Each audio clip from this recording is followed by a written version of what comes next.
Hello दोस्तों, क्या हाल है आपका। आशा करता हूँ अच्छे होंगे। तो आज इस वीडियो में हम थोड़ा सा डिफरेंट डाटा और डिफरेंट चीज़ लेके आए हैं, जिससे कि आप बड़े शौक होंगे कि जिस तरह आप तैयारी कर रहे हैं क्या वो आपको 2025 में भी सिलेक्शन दिला पाएगा, या फिर केवल संख्या बढ़ा पा रहे हैं। तो आज हम देखते हैं कि क्योंकि आपको ये पता है, क्योंकि आपने पेपर दिया था कि आप कट ऑफ में शामिल नहीं हो पाए। हम उन बच्चों के बारे में बात कर रहे हैं आज जो 2024 के जो प्री एग्जाम में कट ऑफ थी 153 समथिंग, और उसमें नहीं कट ऑफ पार कर पाए। तो वो बच्चे यहाँ पे 150 मार्क्स से 153 के बीच जो बच्चे, उनके बारे में बात नहीं करेंगे हम। सबसे पहले हम उनके बारे में बात करेंगे जिनको 140 से लेस हैं, और वो भी तब हैं जब आपको नॉर्मलाइजेशन के मैक्सिमम 20 मार्क्स मिल रहे हैं, या किसी को 15 मार्क्स मिल रहे हैं, या किसी को 16 मार्क्स मिल रहे हैं। लेकिन क्या आपको जो मार्क्स मिले हैं 20, उससे आपके 140 हो रहे हैं, तो क्या आप 2025 में भी जाकर इन मार्क्स को बढ़ा पाएंगे या नहीं बढ़ा पाएंगे, और क्यों नहीं बढ़ा पाएंगे, या फिर आप कंपटीशन में क्यों शामिल नहीं हो पाएंगे। इन चीजों को सबसे इंपॉर्टेंट इस वीडियो में देखेंगे हम। तो सबसे पहले देखते हैं कि यहां पे देखें, जब भी आप 150 से 153 के बीच देखेंगे तो वहां पे स्टूडेंट की संख्या सबसे कम मिलेगी। जैसे जैसे मैं नीचे आता हूं यहां पे, अभी मैं टोटल स्टूडेंट की संख्या यहां पे नहीं दिखा रहा आपको, केवल हम थोड़ा सा आइडिया बता रहे हैं। उसके बाद देखते हैं यहां पे 140 से 150 यहां पे संख्या बढ़ती जाएगी, लेकिन जैसे जैसे आगे आएंगे यहां पे सबसे ज्यादा संख्या होगी, और उनके लिए है। और खासकर 2024 जो वेट कर रहे हैं रिवाइज रिजल्ट का, या उसका री एग्जाम का, या फिर दोनों में से कोई भी नहीं होगा, केवल मेंस होगा, या मेंस एक्सटेंड होगा, उन चीजों के बारे में डिस्कस करते हैं। अगर आप ये समझे, सबसे इंपॉर्टेंट ये है, अगर मेंस एग्जाम एक्सटेंड होता है, आप ये मान के चले कम से कम 20 दिन एग्जाम एक्सटेंड हो जाता है, तो उससे क्या फर्क पड़ेगा आपके जो प्रिपरेशन पे है और आपकी कंपटीशन पे, वो सबसे इंपॉर्टेंट है। देखिए, जब आपका मेंस एक्सटेंड होगा तो कम से कम 20 दिन एक्स्ट्रा चला गया, मानो 20 डेज हो गया। उससे क्या होगा, क्योंकि जो सभी बच्चे हैं 1,65,000 बच्चे, और मैं ये तब मान रहा हूं जब 1,65,000 ही बच्चे हैं, इससे ज्यादा संख्या नहीं बढ़ पा रही। हो सकता है माननीय कोर्ट इनकी संख्या भी बढ़ा दे, या हो सकता है और कम तो कर नहीं सकते, क्योंकि जितने क्वालिफाई एसएससी ने किए हैं उतने मिनिमम क्वालिफाई है। ये तो 10 गुना भी नहीं है। उसके बारे में हमने वीडियो डाला था, लेकिन आप उस पर ध्यान न दें। हम केवल इस पॉइंट पर ध्यान दे रहे हैं इस वीडियो में कि अगर वो 1,65,000 बच्चे, अगर तब जब रिजल्ट रिवाइज नहीं होता और री एग्जाम नहीं होता, यूं क्यों जाता है, तो आप, क्योंकि जो 140 से पीछे थे, मतलब 140 मार्क्स के आसपास थे नीचे, वो बच्चे 2025 का एग्जाम भरेंगे। और 2025 का एग्जाम कब है?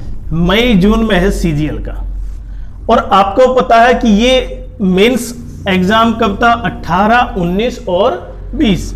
ये 18 तारीख को था, 19 को था और 20 को था। अभी तक तो यही है जनवरी में, लेकिन अब जब ये एक्सटेंड होगा 20-25 दिन, तो आप ये मान के चलें लगभग फरवरी चली जाती है, तो हमारे पास बचेंगे केवल मार्च, अप्रैल, और हो सकता है मई में स्टार्ट भी हो जाए।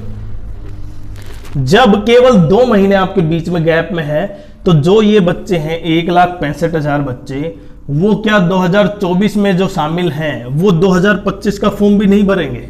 क्यों? क्योंकि उनका रिजल्ट तब तक आएगा ही नहीं फाइनल।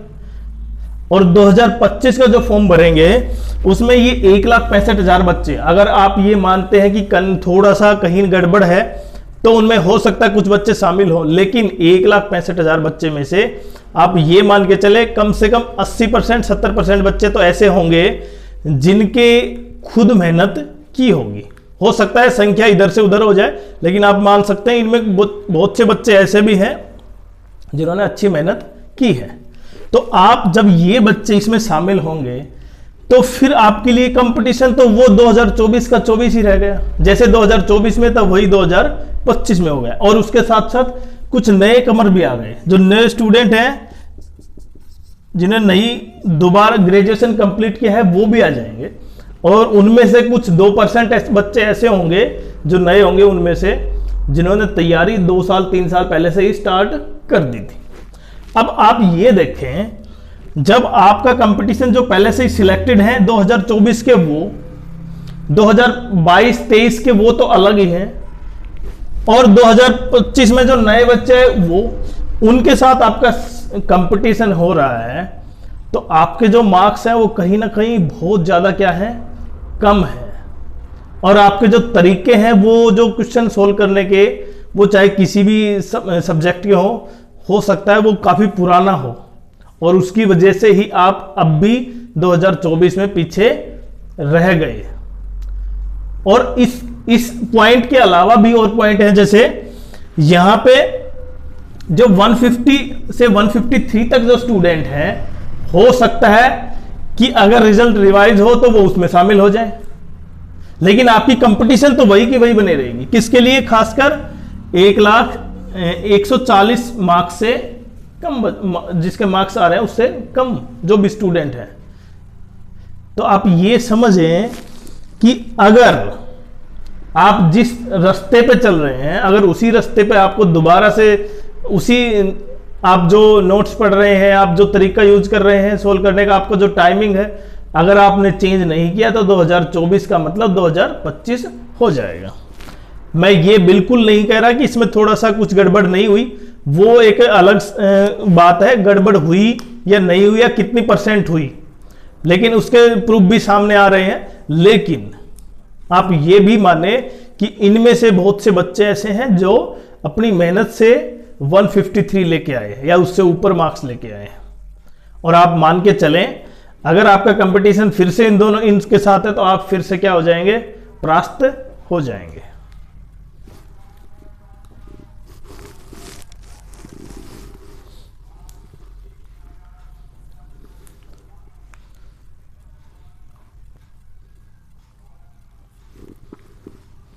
तो क्या अब सबसे इंपॉर्टेंट यह है कि आप प्रिपरेशन यहीं से स्टार्ट कर सकते हैं।